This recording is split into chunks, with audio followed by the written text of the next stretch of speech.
Mayambok Rumzari, Impact News ke Zina Manipur Ming Tabri Punopo Hamatram Oxari, Lunina, Equinasi Kanazaka topic as Lakadro February, the Pantokova, Mikala Siga, Marilena, Pakaka security arrangement Kimatangani, Hiramasta, Hugis Yagadaba Kanan in Nevada, Yagadaba Simuroina, I extreme right links in BC, Kuaza, Postum Sonamani retired. Senior SP Nagaland yam na kuy nila bilang bani aduh hujung na kuy social activist omo oina yam na asobo contribution mo society da kuy kudol tambiri oja sonam ni butaram oxer and welcome to agenda Manipur aduh hek may the links introduce na kuy yamung hemanta editor huelan pa Manipur mo sung may take edition ni yamung butaram oxer and welcome to agenda Manipur aduh ay hek thang na links introduce na mayam na matam mo yam na khangna biram ba hujik su dum khangna reba adum laba kuy gi maming yam sat laba security gi officer Lufeng Kailun IGP Zone 2 Armed Police and Operation Tamu Putram Oxeri and welcome to Agenda Manipur. Yamung di hana laksani pose handak si Mikhal gamai le na ko gi sip secretary ko rules le ko jak ko tamu kailun ko rules le ado Ministry of Home Affairs na election gi security arrangement sigi matang da maru ina ko gi ECI da kai makhar pi gi ba i gi le do yamung yam kana thigat pani kai makhar di khang ngam ga do di male kari kari phange mo do yaw siam election gi security arrangement gi matang da haibadi kaya haya khogi yamna kumna di khana do mante khana do ngai do mante khogi madu consensus nate ado ngasai ECI na ECI sida Ministry of Home Affairs na khoi January gi tang ama sida CME CEC kanoni aina pajeri si joint secretary na ibani maming na Satyananda Grang habla kainom na mana i sida Manipur gi election si tawban nungairo have a portion yam action na palle kai guna kanda hojik leriba law and order gi film sida khoi gi mikhal tawban nungairo have ni number 1 number 2 security mayama Manipur government ta security mayam pire aduga economic blockage se hadon mangam de have charge yawi adu number 3 da la isi khoi gi makhata na khoi gi election gi damang ta hojik pire security gi hena piba ngamro have a port amsu yawi maram lei Manipur to of the state mangagi matang dani Jammu Kashmir leriba Irang siga mai lerna atai mayam state ki fokano mayam ni paramilitary force mayam si loina sina leibani na seda Manipur da hena piu haiba adunga moyena aduna maram moy election si mana kitang ye thon ning bagi ingit amade adum ahi phangbrai na khali ado election si gi matang da moina ingit ama pire si political gi oiba na drug oidaba haibduna makhal amani adoga ground da kari oidige haiba potumadi the Kangban Wairoi, Marilyn of the guitar and some Mali and Khalid. Okay, Yamung no makes me be a factor of Mozizki, labor situations, the election conduct of Bunwairo Habunga, economic blockade, Luhenbungam do Posam Kaka, at the gift of the security over lapses crelate about a quick people at the same time state Mangapantuka the Vipom Lere. The Tamudi, Mikal, other meeting the Yaudana Kotana, Yam not so good rule, Molobure. High Buccanis in the same way, Brado Karikari, and nobody will Joint Secretary North East na irakpat city dudi ay comment pijaning de adugo hawjik phawba akhoi gida leiriba security scenario haitare masidadi we are in a position to conduct the election aduga hairiba mathang sidegi hena security forces piba ngamaroi haibagi londa si I have no idea maramdi election dadi koi soy danamak security every polling station si central armed paramilitary forces ne main tawgudabani ai koi gida 2794 polling station lai masi each and every polling station se hauji ki central forces sing sida ngakadabani sida ai koi gi state ki force except mobile team, striking reserve, area domination, maintenance of law and order nearby area. Adunatana polling station sidi hojiki hariba CAPF nanga kadabadi. Aduna force hoji ekoi lairiba force na kona kadabanate, and we have the assurance that from the ECI that ekoi matik chaba adu ngak pangamna ba hojiki CAPF se koi pigani haibagi assurance lay aduna masi koi soidana darkar laiba forcing se ai phangani na thaje okay tamo ya mixing thambiri just ram nimu laksaning si to tamo kai lenda muktak pi bisna hoji ekhoi gi sab sab security adequate security force to mak phangani problem le habani yamung na habis na sagi certain and the gak na igiba adu gi ofun da laiba position to thambi bani अदुबो ओजासु नागालैंड याम कुइना senior SP मोइने लेबिरमे नागालैंड ओ Manipur terrain सी अयामबदी मानब ngakतनी अदुगा हजिक मणिपुर की प्रॉब्लम सी अखोगी लॉ एंड ऑर्डर की प्रॉब्लम ओम याम चाउना लेरे अदुगा अखोगी इकोनॉमिक ब्लॉकेट लोसिनबं ngam फिम अमखकसु लेरी जैरक्सदा अखोगी अनौबा डिस्ट्रिक्ट मंगा अमखकसु अखोगी सेम खिबसिना मरु अरकांदा मागी district headquarter even Kamjong the police headquarter लेबु कांदा मतिक चादरी तुमाय तोदना कोई नोनी की पुलिस स्टेशन से डिस्ट्रिक्ट के लेगसु मसी मतिक चागदो मानदे फिल्म से मयाम सिम फैक्टर म लेरे अदुदी हौजिक ग्राउंड रियलिटी सिदा हंतक इलेक्शन पांगथोपसे सिक्योरिटी फोन ऑफ व्यू दा याम फिजिबल ओइना लौरा लौदो मुझे सेंगना हरबदा अखोई मरुप अखोई होम एंड साहब न तकपीगिदो गवर्नमेंट ऑफ इंडिया ना मतिक चाबा सिक्योरिटी फोर्सेस असि उथारक ngamoi habise mase something it is a ridiculous habitai ko ebu ngakpi gini government ibne ja pak khraba chaw khraba country ni masing nai da thark manipur situation se mayek sing na khangabani karim government of india na if there is no ploy hajariba karim ati atopa plan ma leitrabadi masi matik chana thajin bade karim moida akhoi gi apan ma legi kari awaba legi Manipur situation iyon sina tawriba awaba piri punamak se yam mun khangma ngaktani adu Manipur de leiriba se almost aina khangjabada almost 33000 gumo no ne aji sir ko 33000 kare helam gani asina police station ta yengdaba yaroi makhan gi duty makhan gi leiri paramilitary force and minimum 2/3 gumba oidirbadi Manipur de election tobase khar wagadabom uri secondly adon yang bigedabamna करीमाइना लाल गई बंगा पीनी हजिक तौरीब agitation से very unreasonable ओइबा agitation ने मोहने तौरीब से demand से मसे मोहने थोइन मसे पब्लिक की मयाम पन मसे मोहि चप मानर सरकार से इलेक्शन से मसे बाय एनी मींस मसे तो हम दनो मोइन मसे अथिंग मसे पोरक पतन जादा मखन के प्रॉब्लम मखन के अवाबा पी के ने हाइवे से आई हैव नो डाउट हाइजरीबा द मणिपुरी इलेक्शन से गवर्नमेंट ऑफ इंडिया ना मतिक चाना तहन मंगमद्रबा मसी ईसीआई ना मोने लोइन मसे दायित्व लोगदबनी जम्मू कश्मीर मसे करीम मसे मरी करीम लेनदे जम्मू कश्मीर त लाकम लेविजा अनि लेविजा मसे कंसर्न करीम लेते मणिपुर के तमक थोइदो खंदोकना गवर्नमेंट ऑफ इंडिया ना स्पेशल अटेंशन मसे पीदब तारबदी गवर्नमेंट ऑफ इंडिया के करीम फिशी थिंग लेब्रा हाइबसे यामने चिंगनबम पोई हाइजरीबा अदु सी मरमदि खोय आईजी साहब ने डिटेल दे लोइन खंगी कर्म खोय डेफिनेटली खोय की वर्कआउट तौरगा again and again sensitive hyper sensitive करी लेबा एवरीथिंग लोइन वर्कआउट तौरगा था नि हम ममांग दे प्रिपरेशन तौना सीईओ आईजी साहब लोइन खोय रिकॉर्ड में लोइन थार अदु थरब तब तारबदी there is something reason behind it okay question सी तसिंग में government of India election commission of India के मखादा इलेक्शन से पांगथोकदबनिना तसिंग में मसिदा मागी मतिक चाना सिक्योरिटी द को पीद्रगदि करिम खर लेरे हेबनी एक्जेक्टली एट एनी कॉस्ट मसी वत आइने खंजबनी माई पांग पांगथोकरिन यामुंग सी मतंग द हजिकी होय जा सुनामनिना हाबिरि पोसी यानिंग यानिंग दुगा यामुंग सिंगना बतो फैक्टर एरिया दि करि करि ले ओरिबो खोगी ग्राउंड रियलिटी सिदा अखोई मयामना सुम हाइनै अदुम सिंगनाबसु दुम याबा जानी केनोना मणिपुर दा election C central government हजिक election तौनिंगदे तौंदग मरम सी मोइना मरम बुदी सिक्योरिटी की लाप्सेस मयाम लेनी अहो मयाम लेनी न हाइवे वानी सिक्योरिटी मान हाइसी अखोगी स्टेट कनो की मंगा की सी कंडक्ट तौ मतम दा सिक्योरिटी पर्सनल कंपनी सी माना अखोगी चानी पान गो हुमद्रा गो पनगुम तौ माना सी तौरिसिन जी अदो अखोगी दी मणिपुर दा दी अखोगी आइन सुम खंगबदा सहम खरे हेलगदी हजिक सी पेज अनि लेबन न याने न खाली कंपनी से सुमे मणिपुर दा सिक्योरिटी की अहो मयाम लई अदुगा अहो बसु लेने न खाली अदो इंडिया गवर्नमेंट नबु तौगे नबु खल्लगदी ngamdabase ai leroidra na khalli ada sigi matang sidane koina marak marakta masai UN sigi kano se khoi central government na adum masi nakoina na sogot pagi pot ma khakse u wari saraga fajana lotion be ya pot ma soi u fangi manipur government su wari saning ha pot ma leire then adagi UNC kamu su wari sage ha pot ma leire adu gadi wari sabadu manipur government na wari sage har gadi ani si nuaina da khana ba leiba ponina leibak amagi mandul lejerga so amana e kano civil society organization orga so center ni sa to biraga adum wari sabadum yai na idi khalle अरे हौजिकती central government पीब ngam da हाइबा यारो हौजिकती लो इन मका कनो सी ngasa सुप्रीम अथॉरिटी सी इलेक्शन कमीशन ऑफ इंडिया दा लेरे हौजिकती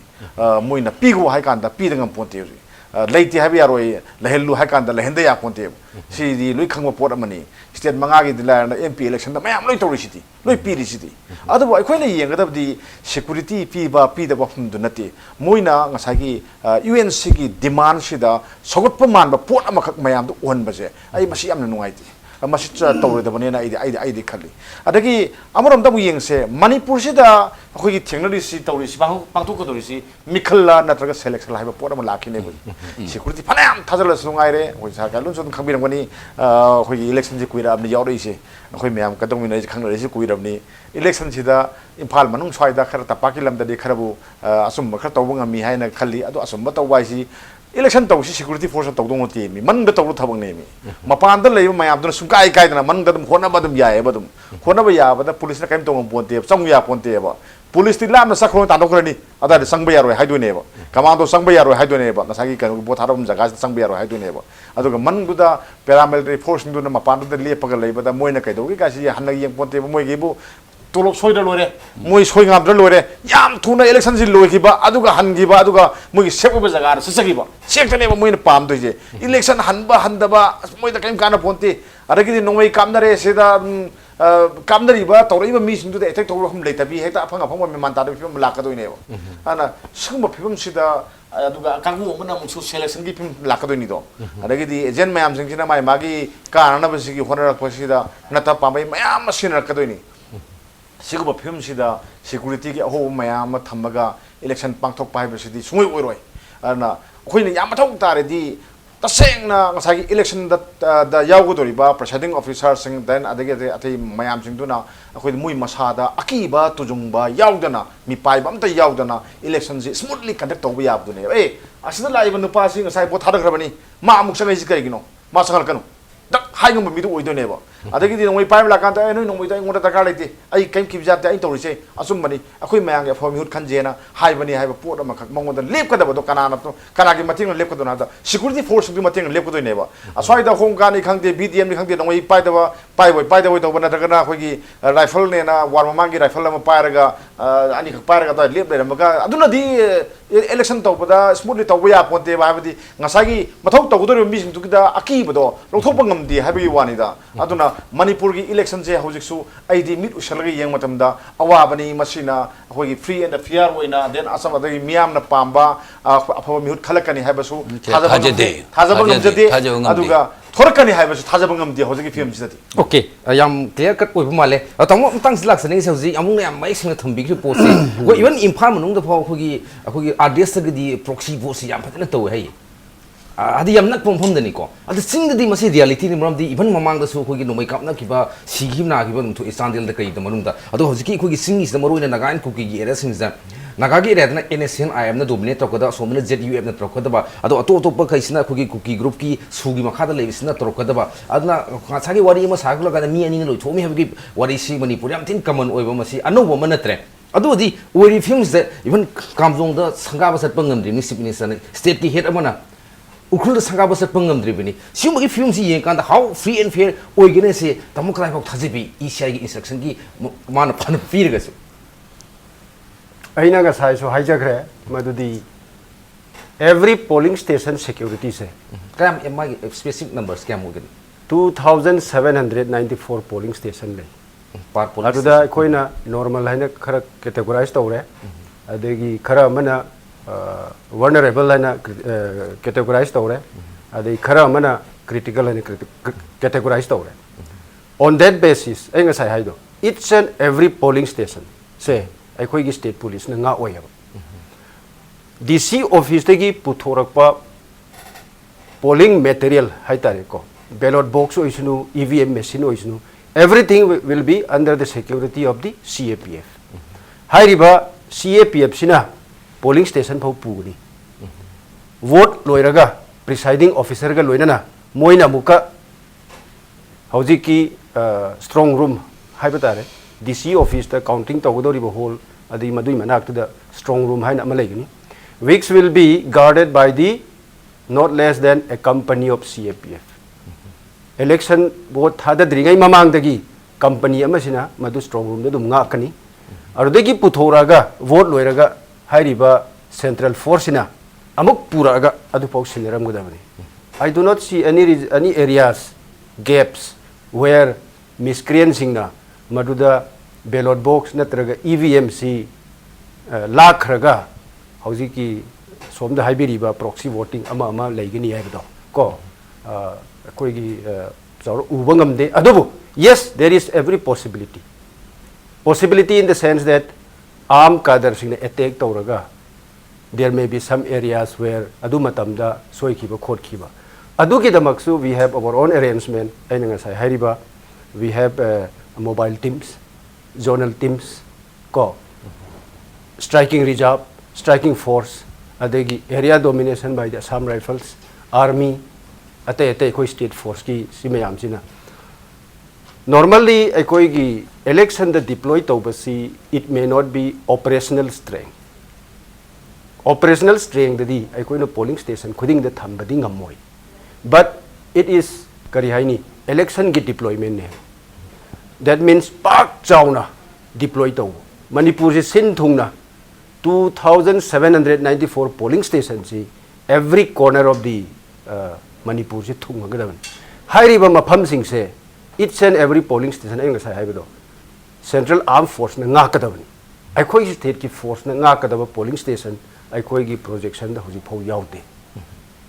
Kasi hana tamu han bada su dum central security force dum ngaki arm police dum ngaki adubu thoki bu thoduk ji smare dum thoki aduga Manipur police sang ya dem yes amorom da yam phare Manipur police manung da ngak tan khotra ko dong thibi le gadi Manipur police kana gi mising sang de ki allegation counter allegation myam phang be adugu madu di leitre tawu dubu akoina how far akoina kadai phau dum ki free and fair election si oi thok ko du wa hang ji am sound le hoi wilong da si mai pa kadra je sami da mai pa kadra new somtal da mai pa kadra behyang da mai pa kadra adu so kanu ki border da ko gi Mizoram Manipur ki border of my park haila singba holen phai the my park habi ofum makha leiba kana madu responsibility lo denu madu sangiba election ki official sing jamun nga sabi khedona git law nam khlo re holen dei wangang kano hai khlo re adum films akhui democracy one thok lei deira adu security ki akhoina phana mifam trogosu one thok to phangi lo bra adu bodi in every situation award pa asoiba adum leigani madudi leiroi haiba su yaroi ko adu bodi in every I see ideal kind of bakti oitri na ko in any case security se nang na darkar lai badu loi piraga su asoi ba ma soi lai gini somewhere there may be some overlooked over oversight intentionally oidraga su ai ga sai haiduni for example chat pokhot pada there is some encounter or something kind of torok padagi ai gi movement to dislocate to then there is a possibility that EVM may be destroyed before that reason only akoina repoll gumba te mathami what I mean to say is akoi gi the arrangement se smaina lay and we hope that this will bring maximum security as well as peaceful polling free and fair hybrid di akoi gi that is a little more related with the adunani we are going towards our goal is not only peaceful but to make it free and fair and successful conduct of jamun kari habin ngi matang jamun ke bakra phundok fi man keno ni akhoi election na se democracy gi magi taw taw ya da ba aduga yamna phajaba masak phajaba posak amani mas aduna akhoi na security da ngak tang ise mas ta sengbati tangam tok tabani akhoi na akhoi gi miut khanjaba da bu security ke thok ta gi aduna aduga security ki matang dang pusal taraga di ai ne pakachari di ngasagi khulai pai ba underground organization mayam sing se asinati ai ne kijariti ngasagi somna kanda squad toroga chatli ba VIP ni na hauji mui ba mayam se moigi hoi mayai mayam duna ne khoi torok ko du mayam si moigi mai kana na bane ba ai thengna ke atai da na ba inak nak bata pakil lamda ngasagi moina blank flat tok thoni campus manung hida aduga adagi nomai kapen moida nomai kapen hajalani ada nomai je pangkam ta kapalani kapal kanda mayam si loi kai siang ne aduga manung da moina bothara lusen ba singma mayam makoi mang thokro pot mayam lei ne aduna akhoi election da moina ngasagi miyam gi thogol tongni thori ba mayam jingsina terrorize tor pose ai di machine ne ki masi kamai tong na khoi gi kanu na police na thengna bidori ge ngasagi haibire ngasai kanu sing si paramilitary force na nga ka doine haini nga pai si adugi arrangement di kanam tong na kanda police na tog doine IG no OBI DGP no OBI kanano madugi nodal officer ma lerangani moina sindoineba moidi ade la khangmonte aduna aseda makano personal manga layu tara layu kul layu kuntha layu or labi this mind to kolo ma to sidana CRP layu sidana asana fal BSF layu se mayam ni police sin ga doineba aduna ngasagi pingau set bai tare ko yamna di mayam da di social worker ni haijaba moi mayam na tawba terrorism do police na kramai toraga counter tawna ba thang to bi ge ya dum identify to okay aduni ko ni am wajari Lasanam ne habi si matang do ziki amun thambi kanugi aina yam ngakpa ma masi hapta mung ke mamang da honorable chief minister Manipur na masi according to paper ni ko Manipur se law and order se amat leiroi election ke matang da haidna hai good very good adu mak no khoi pam se police ki haidi agent mayor police officer ma waram bada isu khatang ne khangjai police te any assignment no pirak pada akoida either do or die political will na kari lei leite haidida domu tongan lei haijeriba aduga akoi ki sonda mu government of India na so amuk hairi se free and fair elections se mase tobunga mase matik charoi haidin even home ministers akoi honorable akoi home minister Indian Union gi Rajendra akoi gi mana boksu akoi central government akan issue the taxan gi election se togudur se under the purview open under the umbrella and under the direction of ECI ni Hijeriba. Manipur government haibu manpower akoi presiding officer mapi gani polling agent pi gani madigi akoi police local police amom ani ani guide togani khot kani under the district of SP. Adun haibi gi jam maru iba akoi kamjong gumba akoi Churachandpur gi amama akoi anuba district sing da changmang ngam da khot to haibse. It's very unfortunate. अखोई की government सु करी political will लेते इसा की state even सेनापति भाव चटपंग मक्तरे high बता रहे सेनापति सुबु अति अतोप अखोई डिफरेंट अखोई कंट्री ओइग्रबा हाई बे क्वेश्चन समलाई मसिग गवर्नमेंट ऑफ मणिपुर ना करी खली खंदे हति एशिया की मखादा लाबनीना इलेक्शन सिगा अखोई की अंडरग्राउंड एलिमेंट्स मखन की लेरी यूएनसी सिंग सिगा करी टाई अप तौरी करमहाइन तौरी हाबसिदि मसिदा मयामना लोइन खंगदब ngakten ngasai akoi gi marupna akoi takpi sumaina terrorize to habise either by threaten masi ko police sung ngamoi thingmang ngamoi akoi the very limited area ni mi the lising ni la kadur haijer bai noi botha do jaroi asi to do jaroi haiba threat te shoy toguni even akoi gi nongmei gi matona ba khara utpa khotpa angpa de masi tawragani maram de even sin taliba moi gi demand asiga underground elements in akoi Manipur the khoi chirang leiriba sing siga it's the same haijerba akoi gi hand in globe ne haijeriba manamuduna isu peaceful absolutely peaceful oigani haibase khachitang chingnabadi lei akoi IG sabna takpri sen akoi the police ni akoi the pithar pudi akoi the mi manga ta piro se you go you be there have akoi CM do hangba ja the DGP da hang the sir with this mere akoi manpower ikramai duty togne no bloody you go ahead akoi the loire adupo adequate security ki manpower pe toppa haisidi government of India is solely responsible natrabadi akoi gi Manipur election free and fair ohendre government of India ni manpower thadre government of India ni UNC bu lothondre government of India ni hojikti akoi honorable chief minister or the government of Manipur di as long as election se tawringa tanjabodi mai mokot hamdok leikra haijeriba aduna ji government of India role nahi tawgudoris okay yam no je khoi break mangda yam nem khangjani subject lai si ho tamona habi ki bema tugina piriba instruction tugima tugina whatever necessary tawum to put loina tawgune hebani for free and fair election adagi mo ho just namni na muta pirisna ECIC government of India gi part and parcel openina one pifum to puni tawum to khudi mo need full loina pifum to puni hebani adagi mo tawda isna Manipur ni pol se yam sigi lairiba port sigi basis circle sim nungda kamaini yingbini Manipur government di hoji khud hamdu ena habi yare simsa kon go gidi mana phanayam na tawruga su hoji ki junction sida di mana UNC ko rakanda magi logi warep to handok panata handok tabamma kaibdangam diosi maru oina khoina tainer kadu sidi kana don ha kanda central government tainer ba central government mara moina lan bani ha bok nate kulai di hoji ki ladi wathok se kamai to na khoi amicable solution ma porpa yage ha di ai di madu central government hoji lai ena kali moina tari upai lete hana so edum hairaga lai chief minister okram ibobina lengai da pot am khak lengre adu leng kanda madugi thorkpa khoi impact mayam se yam sawi sawbodu Manipur government madu control to bangam roi na khoin khangre aduna center intervene to is koi na wai de dum hire ga dum panel discussion mayam da hire ga lai ada hojik so dum ngai hojik ti election commission loi paire mai matik match loi paire kanda mana haidoi si ngasai kano da central government haidoi ne ba paramilitary force wale central government haidoi ni government haidoi nate ade force wale haidoi ni aduna election ji smoothly function to ba yana na ba thabak sing je noi anyhow local u na ha pose si kana da haidoi na kanda ngasagi ministry of home affairs hire kane aduna hojik khwai da gi khogi khoi athu matam da kana central government na jigi UN sigi economic blockage se hana masi lip tong no khona ga da bre natraga di mikhal da akai atoi thok ma ma thukani khang ji thau gi matang ma lakani ji hojik police ki personnel sing si company khogi sohum lom sina moina sinaga da ba gari si kaya no yeng se ba more than khogi ID 2000 vehicle ki mathak ta mathau tar kane na khalle adugi gari sing du manipur da bokta leiru do ne ba later na mapani wai ga na khanra ka do ne ba live form na election ji tangai to bai kha phari ni ko adugi mayam sing du ki thau ji kai hap to ri ge de adagi live mayam sing du ki sana thana pot na kai le do ri ge akhoi na swaina ham som na kan da hawai mut mo lei phang ta kan da moi kari pi do ri ge ha pot ma lakha do ne ba si pot sing ji aduna lambi si ahan ba da election to ring mang da akhoi gi fazana akhoi gi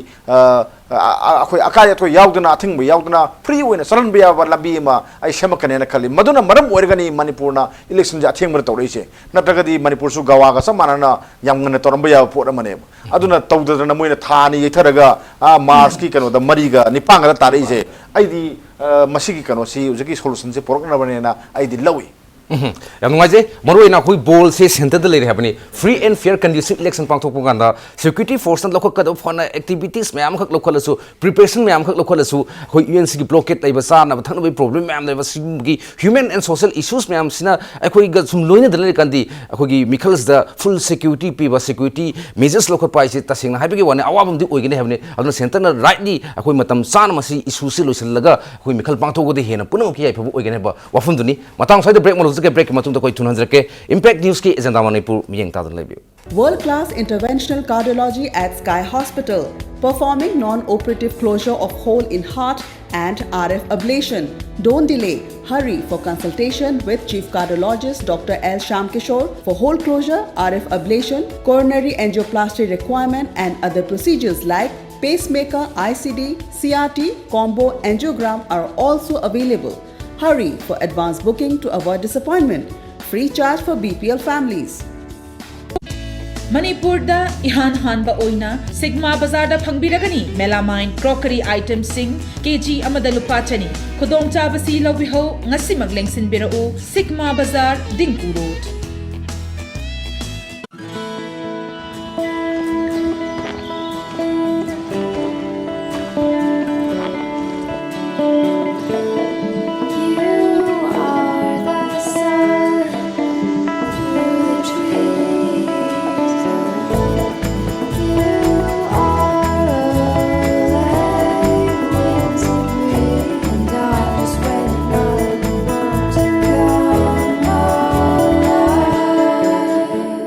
Tata Shakti G6 set sizinabhiyu. Government piba guideline gi matung inna chap chana quality control torba Tata Shakti ki product ni. Tata Shakti ki product sing set asigi district khudimuk ki retail outlet sing da fangbigani. Tata Shakti.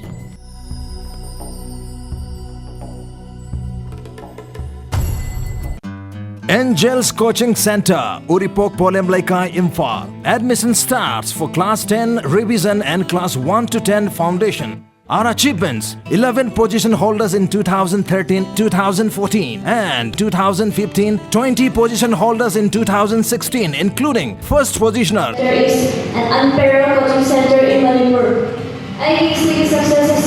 at your coaching your everybody. Sunga namla I see success sunga namla hai I hanan hai zage.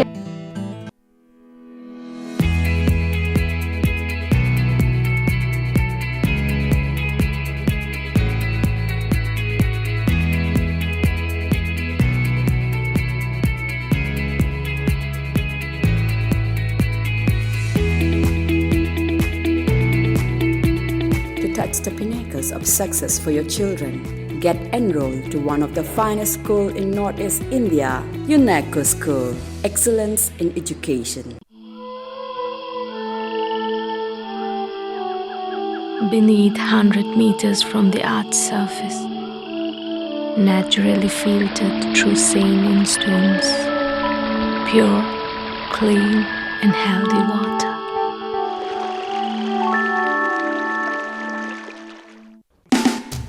Fangbiragani lakadoriba imoinu imagi ira thaunida tangai fadana changadoraba angauba nga pengba amadi ngaton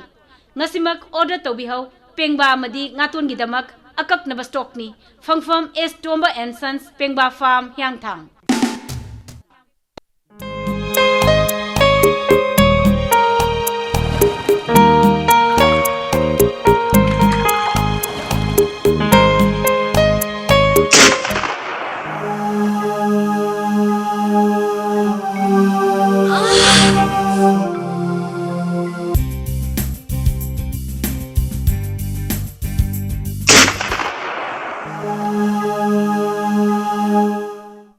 Ozam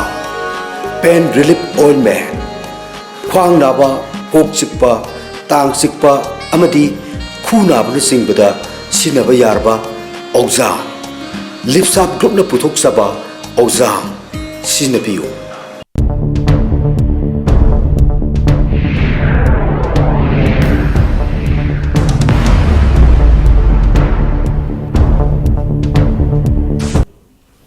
break matung da agenda Manipur miang tabi punam puka mangkana taram oksari khoi ngasi khana jriba topic simaru ina lakadu 2017 gi March ta pangthok da mikhal asta khoi gi karam ba security arrangement pigidori masu mai pakhan na ba kari honari habina simbudu khoi gi bureaus ma'am da khangana bai tanza lawjabani tamo makha tan laksani si yes security arrangement to central armed police ma'am na khoi gi ngakani hare adagi madu akoi bada Manipur police na help to ba area domination ni khangde quick reaction team gumgi mung ni khangde suma ma'am to gani de habire ado koi ba asoi ngam ji thok tabadi ya tabadi na koi makan so thok pani na koi full proof di SOP bangam da ni koi makan thoi ado masida khoi close circuit camera CCTV di phana di har kanda mamang do thoki ba thodo wa thoksing de so suman to gi ipu purok thorok tabdong to ado gadi isi aina pame ba khoi gi camera surveillance camera ga thamse kana ba uiribra oidra hantakti madu mak to gada mamra kamai mamangda akoigi aigi nakanda pambiri ba moina piri ba comment kitang do ai keno tawjagi Manipur gi jaga kharada honorable CM natragana akoigi VIP sing chatpa ngamdaba jaga lai haibdu aidi madu makti aidi haining de maramdi chatpa ngamdaba jaga laite chathu chatkani aduga we will provide all security, necessary security. That there may be times because of certain exigencies, natragana situation gi matungina haido khodok toki balai bai adugo Manipur gi jaga kharada hariba level of kaino sin chatpangam di haiba point to the ai chumde na lawe. Secondly, somda akoigi security arrangement si hoi hana hoki bada problem thoki bai ai thok chu thokre 2012 gi election da korkom na boycott toki bani khoi gi election si bom ka langsin na election gi mamang si da incident yam thokre but we met the challenge effectively and election disa dum pang thoki akhoi hojik su tungda la ka dori ba problems si subu ude hai bai yaroi yes we expect some problems hoi thorakani but how far it will depend on adugi problems sing do ekoi na kram haina overcome tawgani hai badudi partly our ekoi gi preparation do ogi ekoi gi preparation si samlak na sum haijage hojik si ECI is monitoring all the any events happening as of now akhoi daily report thari morning evening faunari kari incident thoke kari leige da hai report sing si loina mak moi da thagi bang tani masi tawnana ba akhoi gi every police station sing si degi we have akhoi na identified tawre history sitters kya lai ko trouble mongers kya lai probable even to the level of potential trouble mongers sising si identified tawrabani and masising sigi mathakta koina preventive action so low bahawrabani we have done a lot hai tare aduga loinana pending of non bailable warrants hojik phobasi ekhoida tha taruk tagi hena pending leiba say cut off the for example 30 September of last year sigi mamang da pending amata leitrabni hojik warrant of arrest oisanu hojik tharakpadudi continue ni adum continue tawbuduni aduga hana haukiba incident thokiba case register tawkiba sing loinamak investigation loire charge sheet thagat pasu yaure ko adagi license arms issued tawba government na prajada self protection gi oisunu amo oisunu license arm issued tawba masi sing si khomgat nanaba concerned district magistrate sing su order loi thokre aduga we will try our level best to collect as many arm licenses as possible. We have ekoina amdugi karam haina chathagani Manipur da arm license khongbat pasi arai banati. But then with the advice of the ECI CEO khoi mayam tanaraga the C mayam the SP mayam tanaraga maximize toxicity habise we have worked out plans already chalk out plan later aduna mostly hojiki these DM singna no may arm license komgat pasi they have given the notice that within 7 days within 10 days manungda ahan bada moina pikhalaga nearest police station natraga maru in mostly nearest police station da moisi deposit tawraga receive tawgadabani aduga masida aikoi gida mayam prajana kinaba malai aigi arm license police station da thamjeluraga hayeng halamdai da matam changi aduada let me take this opportunity to clarify also each and every arm license deposit tawba se receipt ama lobiu police station dagi nangi nongmai dugi full particular enter tawbiu license dugi numbers enter tawbiu adu receipt tu mangan biganu anybody who is having a receipt hayeng mana lakpa kanda police station du da ujikti election loire lokthokpa yare haiba kanda potu leiramdre haiba taragadi we will take a very strong action against those police station officers natraga even concern kano singda ada masida prajana kaisu kiningai leitabra na dikhalle okay hojiki license ki chu akogi ayamba DC sing na haitare akogi order bayam piba ko chi thingna bodi hojare ado yamung dm ado yamung sidamung laksaning si order ri phanam pi yam kan su hona ge di hay aduga vote me ayo bod no moi si pangkap da kap thokna ri adu di license gan nataba ron ba akogi gan si kyam le gi sing dum yamung se kari wakhlon thamini license gan na nomoi ka pasidi ai di kya kana kap ndong man tin khali ado law and order film je khoi myam na khange dungai mausa ga manadre yam thina film di phagale marwoi na tapaki lamdani ko hoi ga duga singi lamdadi hana digi bu hena phoi sokchal lak prai na khali su tonori ba kambu singsi hoji ECI gi yathangam ta lakpo udi moi singsi session thadon ganu ha pot ma I UDM ta adagi di hoi su na taba mayama hoi Nagaland lagi sangko mayam lagi ba NSN IM lagi mayam jingsi noi kanu singdu Manipur gi kar kanu mang da thajan ganu gai ba adu tawbi aba pot mayam lagi ngasagi mikhal lai sidi aina kaning banina mana hek kado bungi khoi ising irak na base ising irak na bada siram da sida napi maka mu yale mai to na mai minister no badum phone aduna sugi gangu singdu lai ba nongbe singdu putho kaphan mane khangde adagi tangai phadana bhai bondu wena police ki commando dagi pare ba nongoi du purga tang waige nangi do ai tang waige bhai nang kai to thip tholo kholo ya tang tang sa tang le mar purga kapum ne masi uthokpa ya wari ngak tani ko tawi have nati ba lai sing se aduna sigi mayam se aduna nati aduna phatabagi lambi se thingna bam taliti phatabagi lambi thim sunang mo amatum le rangani dum aduna akoina yeng do ri pukchil seng bu ne thabuk tabu ne police su reasonable report to never lies yeng se mi ma nongmena kapaga hat kanena tanare mi si masi nongoi pai na masi kha protection to phangi ne adugi nongmei license to lokholo nongmei lokhotoi ne loganda amadu license pai bana te ma tanare bukangu du di magi security di police na kari khana bi rake election commission na kari khanbi ge mai protection se kai khan bi ge bo yeng sine ai haira sine aina karigumba kanagumba khulai paiba la lo da langjeru ba makhak leire na ta kana aina singneru ba makhak leire ne aina nongmai license ma pai pai si ai di lo kharne lo kan ai upai ta le pambe ta le tre ai election maya si nongmai lo kan ai mapan sen ba ta bre adu phim ne adu gi di kari khana bi ge ai madu gi du khana ngone thaje de aduna aina luxury of di ngasagi maram saba ngasagi khoi license pa karan ta khone ha bo lo ko pai ai adagi khwai sidagi hena maru werdi ngasagi ai haiba suspension of operation da leiba mayama adagi di den adagi sumna kanda khoi lona leiba nongmai singche khoi phagat pa yam thok tai ba lalobudi phana yam phagare leibu le selok na khoi bo khara bo mayam nan jim haina rabani ko lekai lekai da su kaya le tene adu nongmai di dum leiba mami di dum tab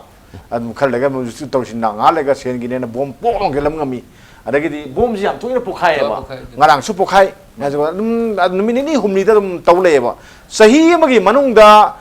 khoi pokhai da basi numi kunthra ni kun mungtung ra ni nge khoi na pasal le ga da si anam badi kamai lanai miu da pi ba presentation ngak to ina to ba bom lang se lamba pokhai han ba ma to bujin de aduga security related athop ga kapna ba khona ba na thagana lang thak pa da kya ba to de ba si por se adum lai bani na bom si de marang kai hai ta ne aina sum aina phagi to hai ni ko mayam da hai ne la lo bu sum telephone to hai noi bom ji bu ngo saina gi saba alu ma suk chaw bu bu noi lising gi kya to ge ge hange ada tamu kari gi no hai ai bora am ta legi hai me legi kai ge bo ai su vote maya yo re yon ge sin thar yon ge ai phagi to we bu se means yam na marang kai hai be wani da sigi sing si police na phagat ana ba kari to re kari khona re ada kayam hona bai si akoina aru pa thabku aphong mom na ta na doi ne ba yam lu pot ama ne ba sina adum irang den thongngai adum oi ko hayeng irang thongngai lei ado maximum police na mitna singna leiraga hona re ba posidi forcing sidi akoi thagat ba ngam de nei thamjage okay oza sai no habiyo ahan ba da hoji ki su da lei ba kangbu moi gi game si da leina na ba mapan de gi thol hakta na ba madu gi instruction lei khare adegi moi si within a short time moi gi kem de gi thok pa ya da na ba adugi thorang haigadra madugi arrangement lei gare hoi ama ni chi thagi ba adudi lei be yai but then there has been a mechanism moi si dil taw na ba mechanism adum lei ta pasunate joint monitoring group haina ama lei masi na tawraga ECI na su moi si karam haina moi gi lei ba kem designated kem si dagi election manung sida thohal loi sige haibagi adugi arrangement lai gare ani subada hojiki unaccounted arms and ammunition adegi license ambu isnu amabu isnu masigi matang sida government gi rule gi matung inna arms license gi rule gi matung inna there may be some people who will be exempted sising si concern DM ga SP na moina exercise togani adu kana da arm license exempt to ba yabano on what condition moi si exempt to ba yai hairiba even arm license pai riba those who face a serious life threat laiba mi singna adum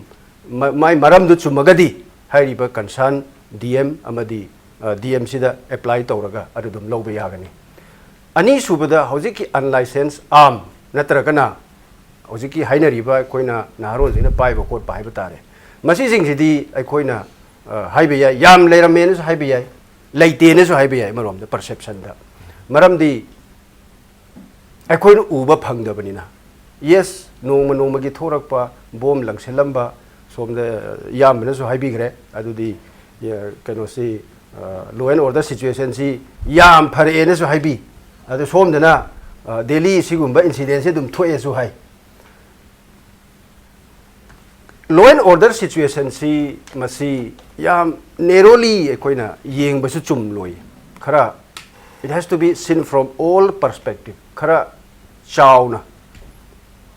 yamna leiriba situation koi social society sida kari leirige adegi sima yam siga adum chatmin na bani haitare hauji police ki activity especially in the valley areas in my opinion ko koi police activity si kan khat nei aina ngasai panje khiba akoi gi preventive action lorak pa akoi na identify to khiba missing masi sing sei matam cha nai koi na moi si housing na bound down to khra ba khara duna bound down तौरे तौदबसिंगसिना under surveillance सिंगसे मोइसे दम लाक्सलकनेबा for example people may be surprised ko we have identified some people who will be a potential troublemongers moi sing sisu elections in naksalakpa matamda they will be bound down by certain koi CRPC ate ek matung inna maram they will be restricted in such a way that moina movement free phangak tabayai adegi even if necessary physical detention phau darkar le rapayai but then madudi time to time sum lakani okay aza sanam di matang sa akhogi last ki oina akhoi paring amtang chasage maro oina hojiki keno sida hana Nagaland de SP mo ormagi experience yam lebi namani gun sing se kaman control to gi akhogi miscreant mayam se kaman control to gi aduga hantaki Manipur gi oba context so amhane isai wa khandal leibudo haibiu maro oina hantaki keno se yam free fair amasung akhogi incident free oba election ma oina bada isagi oba observation experience yam su khratham okay aji shabla tak pri shumaina Nagaland is same okay modus operandi hajariba certain strategy the already work out to haidok pa yadaba le masu secrecy have to be maintained hajariba but the haidok pa yadi akoi kan situation di matung in phajana evaluation tawraga noina plan to le rabni adubo akoi sine sum anticipate khar to bu yai probable some incidents in thokani kokani ana nomai leaders sing secondly okay Manipur police I appreciate tauji means order phangabadi do or die ni moi hajariba I appreciate I admire adu ngasai ge haji the political will amasili the ko ai no chetawgunu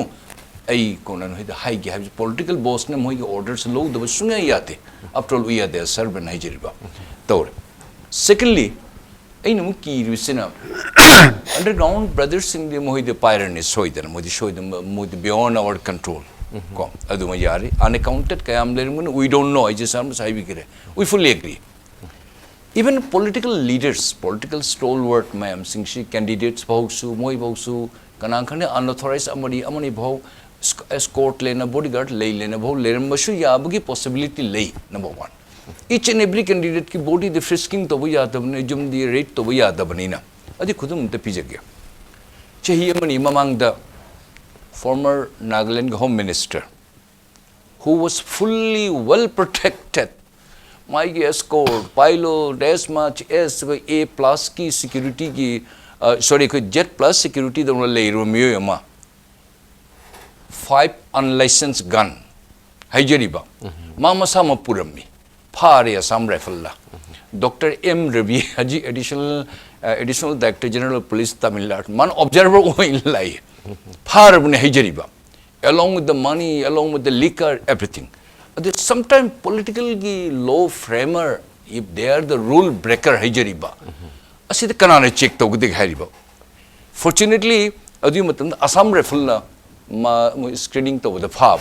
Police ki certain handicapness hajariba. Aduna Nagaland election conduct over mama the underground gi moi involvement ga handak thok the rishe. See, Kajik Tang de Kenabumlia. Handakti public mayam singsu yauna. Must oppose to the way at the elections at home the way at the Haidana. Kare sporadic incident, Kare the Legadra Highway say, Ekatang Chingnaba Panga. The police, they are working out. Government of India must be working out. Police to fully and eventually tackle Taunoba, handle Taunoba. That we have already worked out. What I believe, Hajariba. Adu Ketang what for Kotpa. Shuk Chowrubi in states, Simanung, the Makan Ngajik, underground elements, lady, Kayam, lady Moyam, tackle to the Machamas, what per court, but this is quite inevitable, Hajariba. I hope Ajisab will agree with me. Situation Siga, Aduna, Nagaland, Manipur, more or less same modus operandi, same principle applied it. Okay, secret maintain to exactly, no, definitely. Meeting the suggestion that here free and fair and about security point of view that Iran Yana control to Bamagi Mikalu and Gig, the Yamungi over Mota. I just suggestion can be in Gule. Hey, Annie, Hajaki, Hamba, Nasagi, Ajina Taki with the Moksupium, Pakalin, High Bomb Kai and Hibadu. I do Tashing some money. aina uriba mieng siga kana police officer na uba mieng ka de khena bayai matam amada akhoi miyam singsi ndang gi pung terem khai tar kanda akhoi labi de sapangam de akhoi police ki natragana army gi natragana naharon gi hagar lalob gi hagar sigi mayam sigi atrocity mayam sida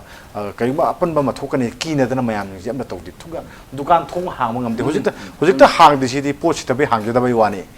matam der hang mam pon de ba adagi marak ma hangam me ai na sum khan bada akhoi sa kalun hana SPO matam dra khade matam khade hangam pung ter nipan bo hangam yaw yaw e ko adugi pot adagi ting hale kapam me ha pot adagi ngahale ga bom lang chala me ha pot bom ji kana lang mon security force ta akhoi na yeng si mung na ri si armed conflict ne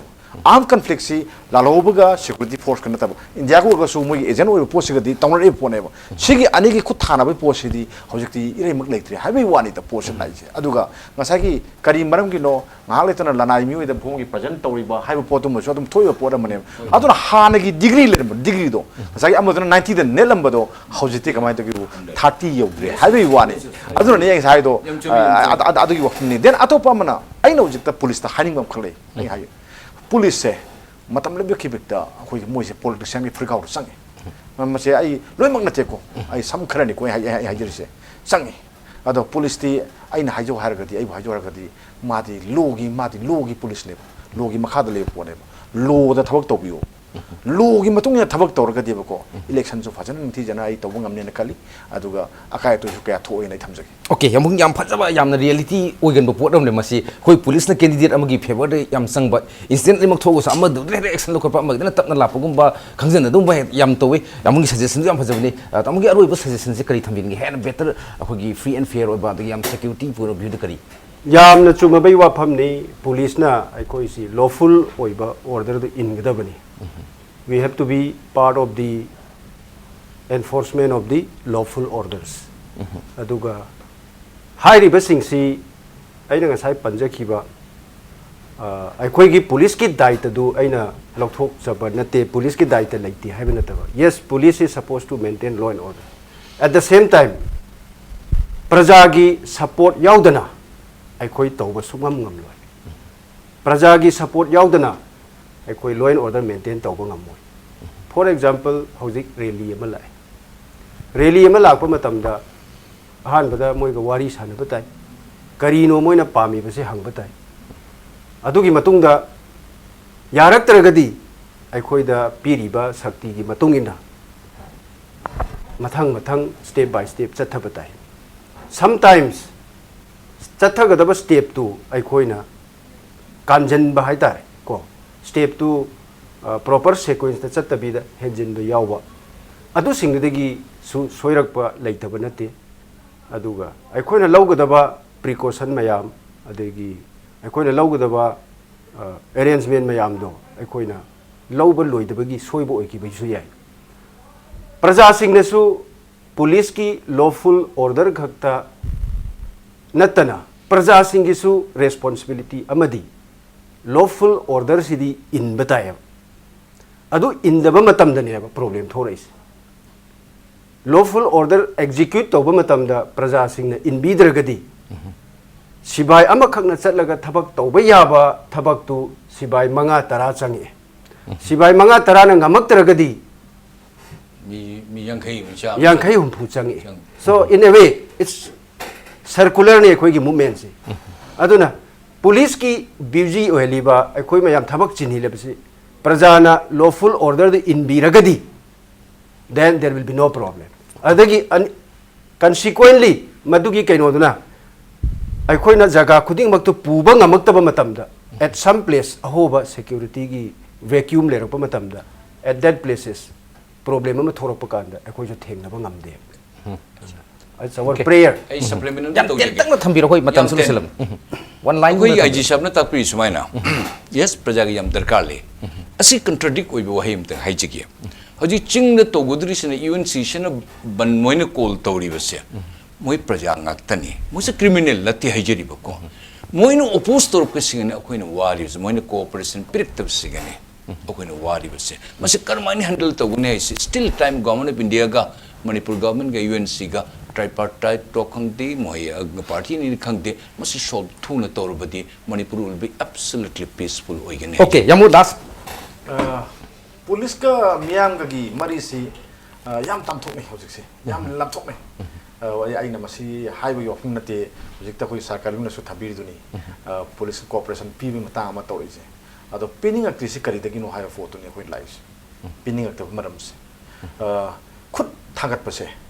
hoi police na khut thagat pase ha bi miyam si taram taram no upai khut thagat potu ne koi hai je khut thagat pase tawti ado gi mohta koi hal lam da su thogolon ne yaudaba he ha haiba adum pot ngang ba mayam le adagidi mun hajal ragadi aidi masigi forum sadi haidi haning drabani hoi police se Manipur de leba police personnel sing sigi lamchat se ai thaina gi doruna ai later braina khala bani mangjal pa yam yawra bani jikse masi kai dagin ha lakpada masagi police force low bada leba ho mayam leiri se masi gumba mayam sinane na ai di khalli adna oh basing se maru ena di police ka miyang gi leina ba mari se police na sagat na bhona gadam ni miyam na sagat dum nati adna se da hana sagat pira kanda afaba mari ai lakane na khali madu na tagadi afaba mari sumlak lawen khali. Okay, yam nungai je maru ina ngasi kano sa khone security arrangement for the upcoming assembly elections da yam na maru iba akhoi gi su de leiba su magi designated camp tan intizen leiba aduga akhoi gi unlicensed gun fire ga create to the problem am mo su intizen control to ba license gun su akhoi gi mafam sana akhoi gi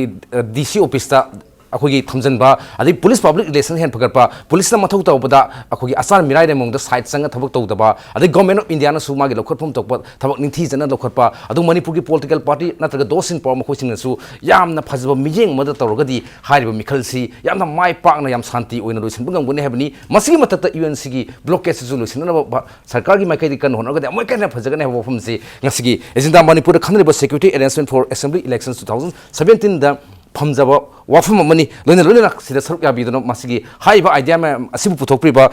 khoi oza P Sonamani retired Senate SP amusung social activist aduga khoi tamo IGP zone 2 AP and offs lufeng kaidun aduga yamung hemant ni ngombe dito hwilan pa Manipur amusung mete meng edition ahumbo amukana thaga sa phongdok sari. Ejeda Manipur gi maikai tagi mathangi nongmaijing numiki numidang pung 3 fawi oide miyang tabi punung tagi kanjana ba yathang ni sari.